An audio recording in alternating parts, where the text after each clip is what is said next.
Trabalho Legal começa agora e você vai ver nesta edição o lançamento do livro Jornada de Trabalho, Histórias do MPT. Especialmente uma alegria institucional, porque na medida em que nós conseguimos parar no tempo para reler um pouco da história, certamente nós poderemos apostar em ações futuras, no porvir. As vagas abertas em concursos públicos. Esse é o melhor momento para se preparar para concursos. O melhor momento porque você está buscando segurança, o brasileiro está buscando segurança nesse momento, né? E muitos estão se afastando dos estudos também. A importância da licença maternidade. O assegurado deve solicitar tal benefício junto ao INSS e o recebimento também ocorrerá junto à Previdência Social. E ainda, a rotina de um psicólogo. Eu acho que eu escolhi a psicologia me escolheu e a gente fez um bom casamento. Acho que é algo de missão, de valor, enfim, algo que me completa.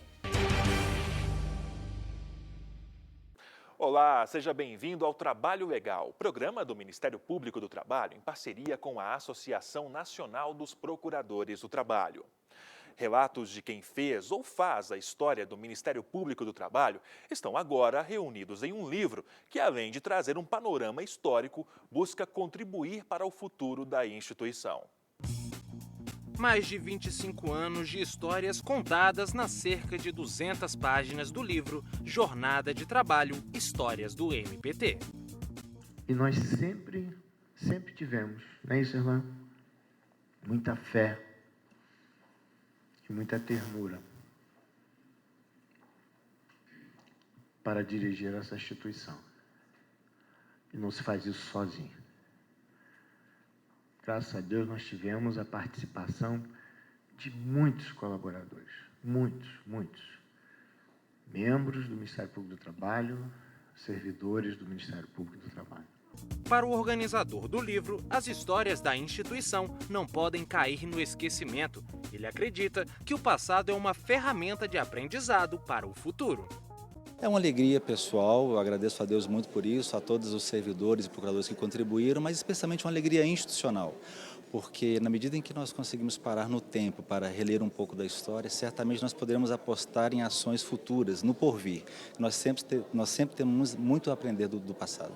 O livro traz relatos marcantes vividos por procuradores em operações do órgão e informações de bastidores da instituição ao longo de toda a existência do Ministério Público do Trabalho. O objetivo é levar ao público um maior conhecimento sobre a atuação do MPT. É uma emoção muito grande participar de um projeto onde procuramos registrar um pouco da história recente do Ministério Público do Trabalho. Nós buscamos ouvir os procuradores gerais do trabalho, os procuradores-chefes das procuradorias regionais, os coordenadores nacionais e mais alguns colegas que participaram e participam ainda da história da nossa instituição. É uma emoção muito grande e fica um registro, né? Fica um registro para a sociedade, fica um registro para nós mesmos, né? Que precisamos conhecer a nossa história. Quem vivenciou parte dos relatos do livro avalia que a iniciativa reforça a eficiência alcançada nas ações do MPT, além de ser um momento emocionante para os membros do Ministério Público do Trabalho. É uma emoção muito grande, não tem como. Nós que estamos no Ministério Público há quase 30 anos, não tem como não nos emocionarmos com tudo que foi relatado. Cada componente daquela mesa de hoje trouxe um pouquinho da nossa história de vida. A história do Ministério Público do Trabalho, mas que também é a nossa história de vida. Eu estou nessa instituição desde antes da Constituição de 88. Então vi a nova Constituição surgir e isso nos traz um pouco da nossa história de vida também. Então eu diria que o sentimento essa noite é de emoção. O registro é um registro muito valioso. Ele é que traz os diversos momentos em que o Ministério Público do Trabalho subiu uma escada. Hoje o Ministério Público está no topo dessa escada. É uma instituição reconhecida pela sociedade brasileira, é uma instituição de muito respeito. O livro registra isso. Não todo, mas um pouco dessa história, razão pela qual é de um valor histórico imensurável. Membros da Procuradoria-Geral da República, do Tribunal Superior do Trabalho e do Ministério do Trabalho e Emprego também acompanharam o lançamento da obra. Eu espero que os colegas se divirtam bastante, que deem boas risadas, porque o livro também é composto de algumas histórias particulares, pessoais, das pessoas que foram entrevistadas. Então, a leitura é muito simples, muito fácil, não é uma redação jurídica, então todos poderão ler com muita facilidade e espero que todos se divirtam. A ideia é essa.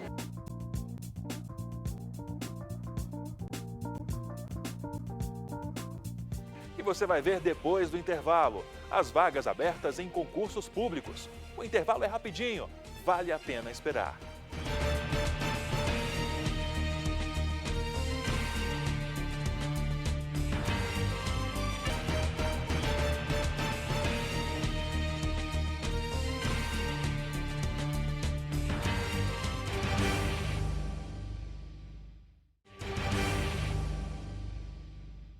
Apesar dos cortes no orçamento realizados por meio do ajuste fiscal feito pelo governo, o concurso público ainda é uma boa opção para quem busca estabilidade.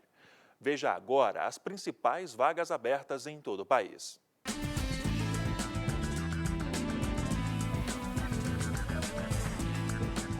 Silêncio total, concentração, foco.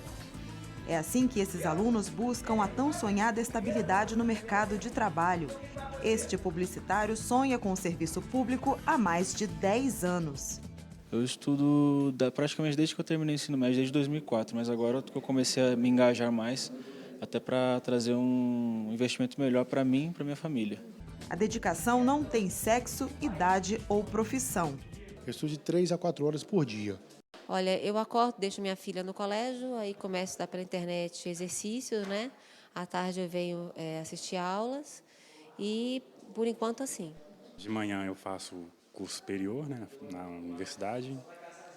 Durante a tarde eu faço cursinho e à noite eu faço exercício. São mais de 100 concursos abertos em todo o Brasil, nas esferas municipal, estadual, distrital e federal, com salários que podem chegar até R$24 mil. Veja alguns exemplos. A Polícia Militar de Minas Gerais abriu edital para formação de oficiais com salário inicial de quase R$6 mil.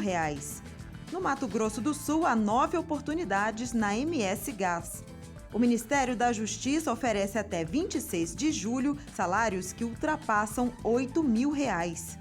Já o Tribunal de Justiça de São Paulo abriu 217 vagas para juiz substituto, com remuneração de R$24 mil. E os estudantes ainda estão de olho em editais que nem foram divulgados. Quando não tem edital, fica difícil porque você não tem objetivo. Mas também se esperar sair o edital, não dá tempo de cobrir o edital. Aliás, eu acho que cobrir edital é muito difícil, é muita matéria. Então, eu prefiro ir estudando o que mais ou menos cai em a maioria dos concursos. Quando sai o edital, vai no específico. Pega um cursinho introdutório, as matérias básicas, português, administrativo, constitucional. Entre os concursos que aguardam publicação de edital estão o do Governo do Distrito Federal e de São Paulo, INSS, ABIN, ANAC, IBGE, MPSP e MTE. A Lei de Diretrizes Orçamentárias prevê para 2015 a criação de quase 29 mil cargos. Mas por causa do ajuste fiscal que está sendo realizado pela administração pública para enfrentar a crise econômica, o governo federal não garante que todas as vagas sejam preenchidas. Mesmo assim, este professor de cursinho garante que o conhecimento é o melhor investimento e que o candidato não pode parar de estudar. Esse é o melhor momento para se preparar para concursos. É o melhor momento porque você está buscando segurança, o brasileiro está buscando segurança nesse momento, né? E muitos estão se afastando dos estudos também, né? Em virtude de poucos editais na rua, né? Então, a minha recomendação é fazer justamente o oposto, é intensificar os estudos para se distanciar dos que se afastaram do concurso. Abel ainda explica que para conseguir um resultado satisfatório, o candidato precisa aproveitar cada momento, não só dentro de sala de aula, mas fora dela. Você tem as videoaulas, né, que são uma ferramenta importantíssima, que complementa o curso presencial. Você tem o estudo através de sites de questões, você tem muita informação na internet que você pode utilizar a seu favor. Muita gente, às vezes, fica presa no trânsito, às vezes, 2 horas por dia, né? 2 horas indo, 2 horas voltando. E você tem também o recurso das audioaulas. Você pode gravar as aulas presenciais através de um celular, qualquer aparelho gravador de som, e ouvir nesse trajeto. Ou você mesmo comprar, adquirir aulas em áudio.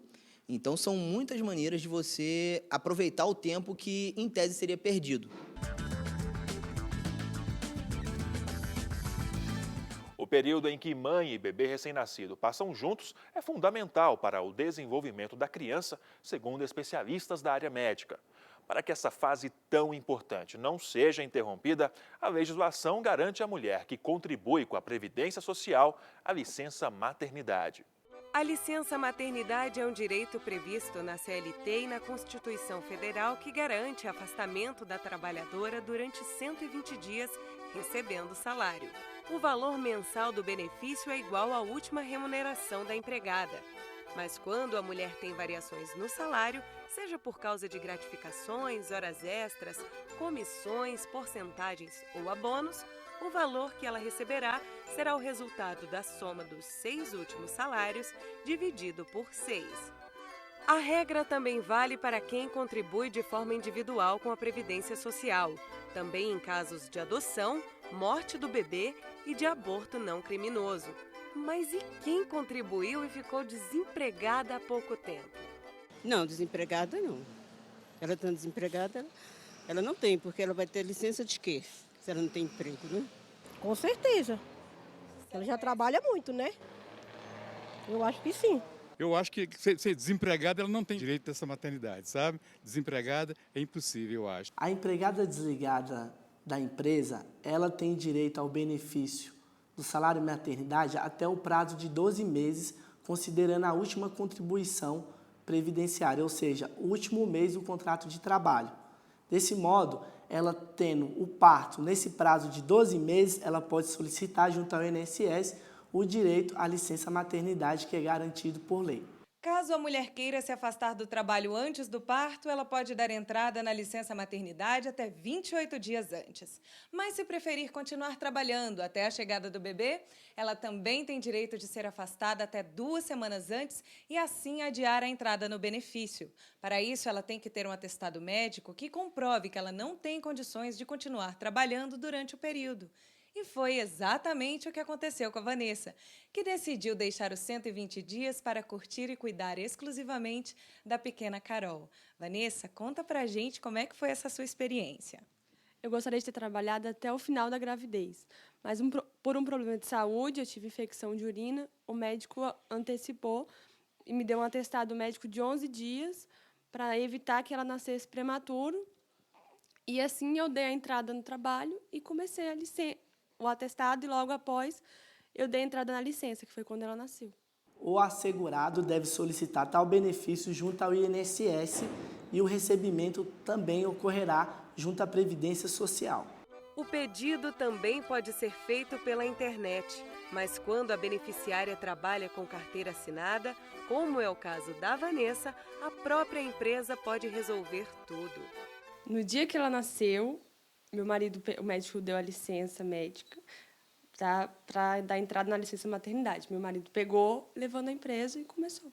Para quem é servidora pública, a licença é de 6 meses. A prorrogação do benefício está na Lei 11.770, que também prevê incentivo fiscal para as empresas privadas que concedem este mesmo tempo de afastamento para as funcionárias.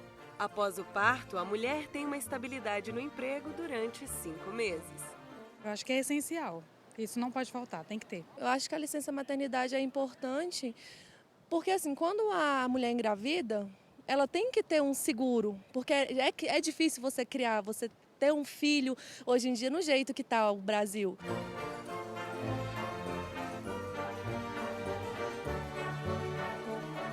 Logo após o intervalo, a rotina de um psicólogo. Em 1 minuto.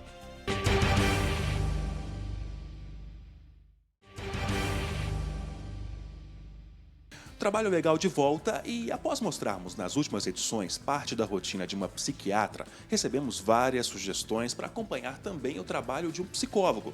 E é isso que você vai ver agora. Vamos lá? O Wagner é psicólogo já há 6 anos, é isso? Correto, há 6 anos no mercado. Por que você escolheu a psicologia?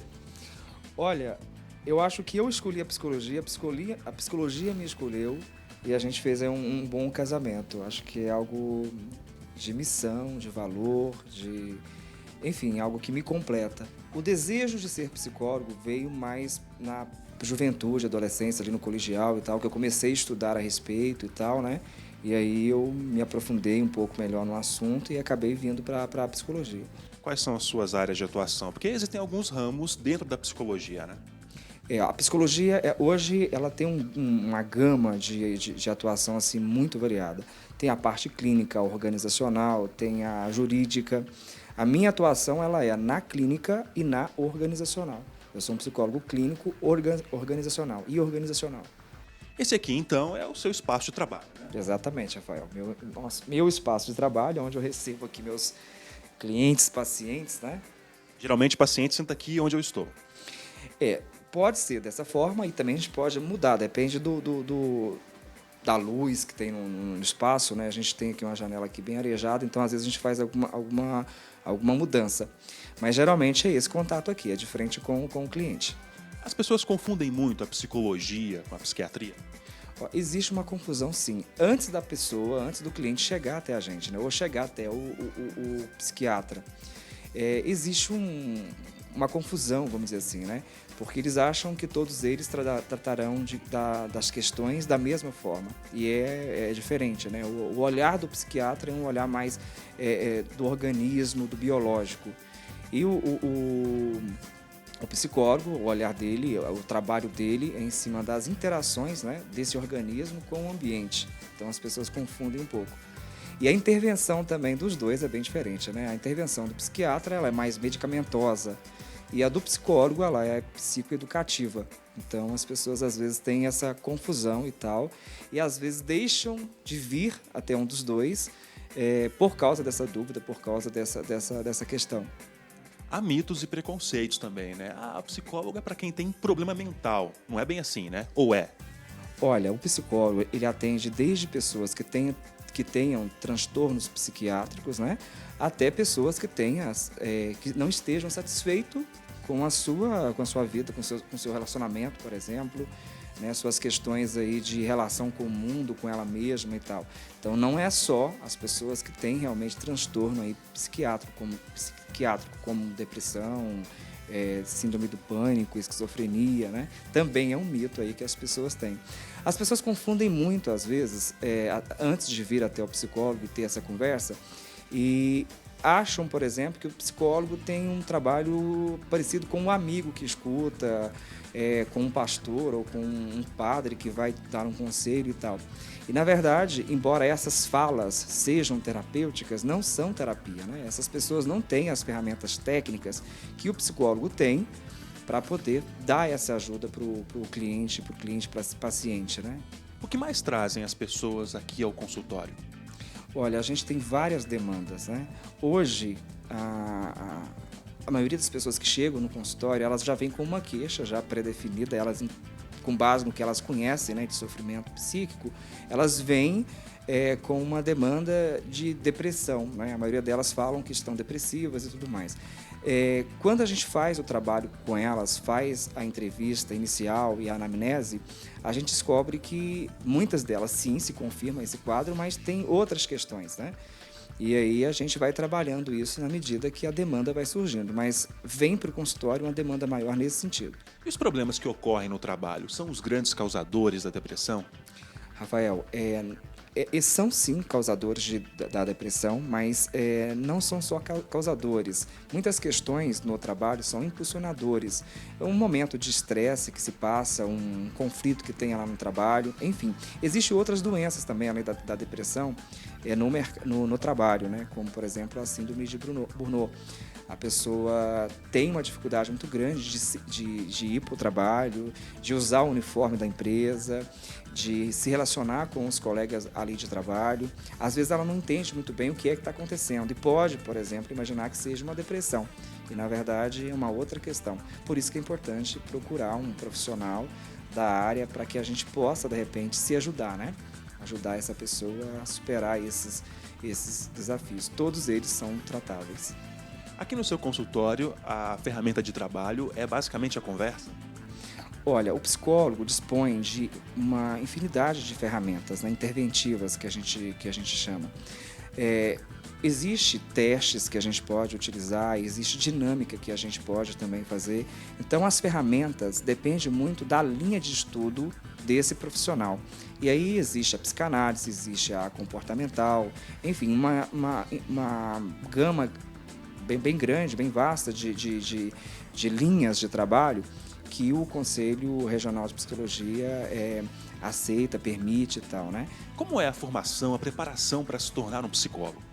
Então, o profissional de psicologia, o psicólogo, é aquela pessoa que passou pelo curso de graduação em psicologia, um curso com uma média de duração de 5 anos, né, reconhecido aí, e tem que obter também no final desse curso o CRP, que nós chamamos internamente, que é o registro no Conselho Regional. A partir desse momento ele já é um psicólogo, né? Diferente da formação, inclusive essa é a maior diferença, eu acho, entre o psicólogo e o psiquiatra, na verdade, é justamente essa formação, porque o psiquiatra ele faz a medicina e depois ele tem que fazer uma residência, né, na área de psiquiatria para ser o psiquiatra, e o psicólogo ele vai para a psicologia, faz a graduação em psicologia, e nessa graduação ele estuda uma série de teorias a respeito do comportamento do ser humano, né? Do porquê eles se comportam da forma que se comportam e quais as ferramentas que nós podemos utilizar para poder ajudar essas pessoas, né, a superar os seus desafios, os seus sofrimentos. Após a conclusão da graduação, o psicólogo pode fazer uma especialização e seguir algumas áreas, né? Você pode citar alguns exemplos? Existe, como eu te disse no começo, né, Rafael, existe uma gama, uma variedade de campo de trabalho do psicólogo muito grande hoje em dia, né? O psicólogo ele pode se especializar em várias áreas e existe campo de trabalho aí muito promissor até. Então ele pode ir para a área jurídica, por exemplo, para a área de saúde, né, psicologia hospitalar, para a área clínica, que é no caso aqui, o meu caso, né? Ele pode ir para a área organizacional, ele pode ir para a área de trânsito, área de esportes, né? Então hoje ele consegue tem uma atuação assim muito bacana. Então existe um mercado aí para todo mundo aí. Geralmente o profissional trabalha quantas horas por dia? Olha, a resposta para essa pergunta varia muito, porque depende da área de atuação desse psicólogo, né? Se ele vai para a área pública, ele vai fazer uma média aí de 6 a 8 horas dia, né? Um total de 40 horas semanais ou 20 horas semanais, né? Então, varia muito. Na área particular, na clínica, por exemplo, depende muito da demanda. Mas o que eu aprendi com o tempo, que não deve ultrapassar, no caso de atendimento clínico, mais do que 7 horas. São 7 atendimentos e a gente faz intervalos e precisa fazer relatórios, enfim, então é algo que consome um pouco, né, de energia. Então eu aconselho para que não fique improdutivo, né, os atendimentos, que não se faça mais do que isso, mais do que 6 atendimentos dia, 6 a 8 atendimentos dia. Isso com base na minha experiência. Claro que pode ter gente que faz mais ou gente que faz menos, depende também da produtividade de cada pessoa, né? A profissão ser regulamentada é importante para a categoria?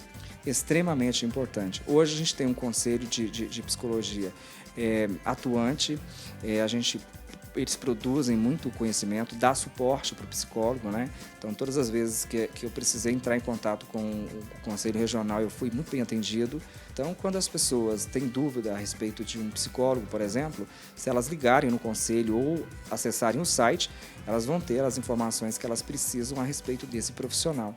Quais os principais desafios da profissão hoje? Talvez o grande desafio seja justamente esse entendimento distorcido, esses mitos que se tem, né, a respeito do profissional. E como você avalia o mercado de trabalho atualmente? Olha, o mercado hoje é um mercado instável em todas as áreas, né, em frente às crises que nós temos enfrentado e tal. E claro, o psicólogo ele sofre por isso. Mas o mercado é um mercado promissor. Então depende muito de cada profissional. Como eu te disse, a psicologia dá para o profissional uma habilidade de andar em vários terrenos. Então, se ele aproveita essa habilidade, ele vai conseguir sim ter um sucesso. Agora, o que ele precisa entender também é que ele precisa seguir uma linha, se aprofundar em uma linha de trabalho, estudar sobre ela e desenvolver um trabalho aí bacana, ele com certeza vai ter sucesso na profissão dele. Wagner, obrigado por receber a equipe do Trabalho Legal aqui no seu consultório. Imagina, Rafael, eu que agradeço a oportunidade e eu estou à disposição. E você, tem alguma sugestão de reportagem? Basta enviar para o e-mail trabalholegal.pautas@gmail.com. Já para conhecer um pouco mais sobre o Ministério Público do Trabalho, basta acessar o portal www.mpt.mp.br e também o Facebook ou o canal no YouTube. Esta edição do Trabalho Legal fica por aqui e até a próxima.